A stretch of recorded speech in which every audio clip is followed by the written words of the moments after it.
Hello and welcome to KSP TV. We're really excited because we have Dr. Sanklecha and Dr. Dharini Krishnan with us.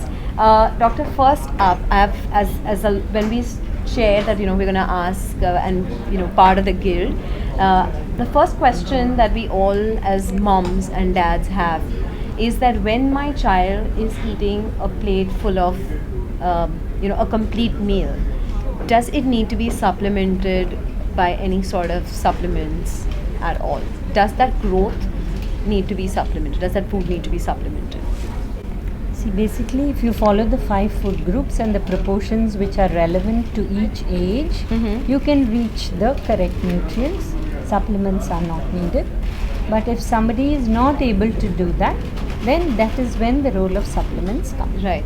But when there's confusion that some nutritions get absorbed with some sort of, like iron gets absorbed with vitamin C or things like that.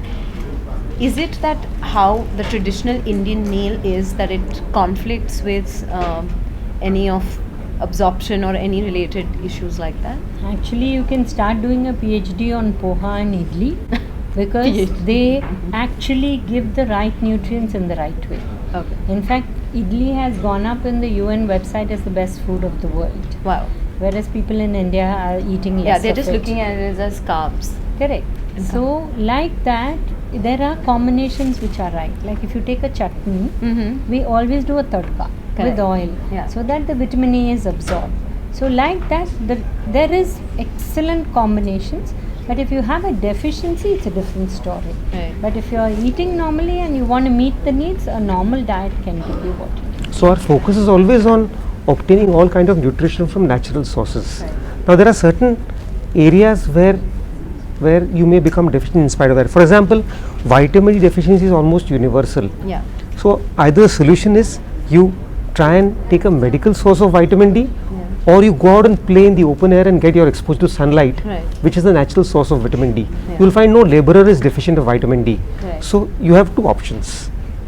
The less acceptable option is medicinal supplements, and the more acceptable option is try and be more versatile with your diet. Right. If you incorporate, she rightly said, green leaf vegetables, you will get your iron. Right. If you incorporate palak, methi, jaggery, dates, your source of iron is secure.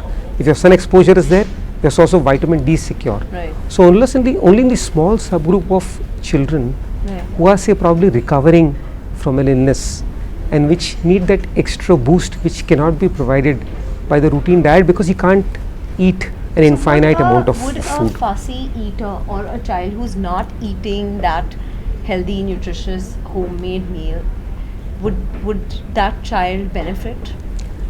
See, we have to assess the right meal, but yeah, if they are falling lack, like not only for micronutrients, also in proteins. Right.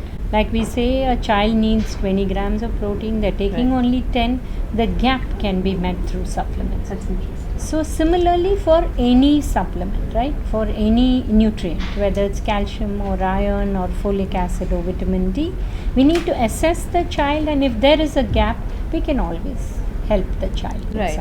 And also like Doctor said that when you're talking of D3, B12, and these are sudden new deficiencies that we're talking about, so as a parent, how many different vitamins, proteins, minerals am I as a parent, versus if I look at as okay, if I'm adding on with a supplement, does it ease the role of a parent, or are there any negatives to it? So again, the focus is on trying to get all nutrition from natural sources. Right. You try and source your source of vitamin D or iron. Now, by and large, if you eat a good balanced diet that incorporates the entire food circle, generally this deficiency should not happen. Right. Now, if you are going to the pediatrician, he ensures the child is growing well in terms of weight, height. He does a customary examination. He will tell you that your child seems to be deficient in a particular nutrient. Yeah. As a mother, it's virtually impossible for you to focus on each nutrient in terms of what can I give more in terms of vitamin D or iron or B12. That is a Herculean task, and that is not expected of the mother. She has to only ensure a good choice of foods and where the child is growing well, and when we made this charter, it is exactly targeted to that fussy child. So the solution is not a quick fix solution. You have to work on it. Your style of parenting and your style of food administration has been wrong. So the first solution is, we are not going to look for a quick fix. Are you going to tell me that you write a prescription for a magic potion and my child will start eating tomorrow? Yeah. That's not going to happen. It's an effort that we have spent almost 3 months creating this charter. So I want to spend these 3 weeks trying to enforce it. Right. And the more you enforce it, the better your child's eating habits will be, and the less will he require any support from outside. As nutritional supplements, some of the questions that we often get asked are there any negatives or the content of sugar? So I would like you guys to share more on that. See, content wise, you're providing it, but where is the absorption? Right. Like, let's take example of breast milk itself. The iron level is much less than other kind of things available, though we don't encourage breast milk exclusive for 6 months is what we encourage. But the iron is more absorbable, right? So giving a supplement and absorbability are two different things, right? And so we know when and how to give it and why to give it, right?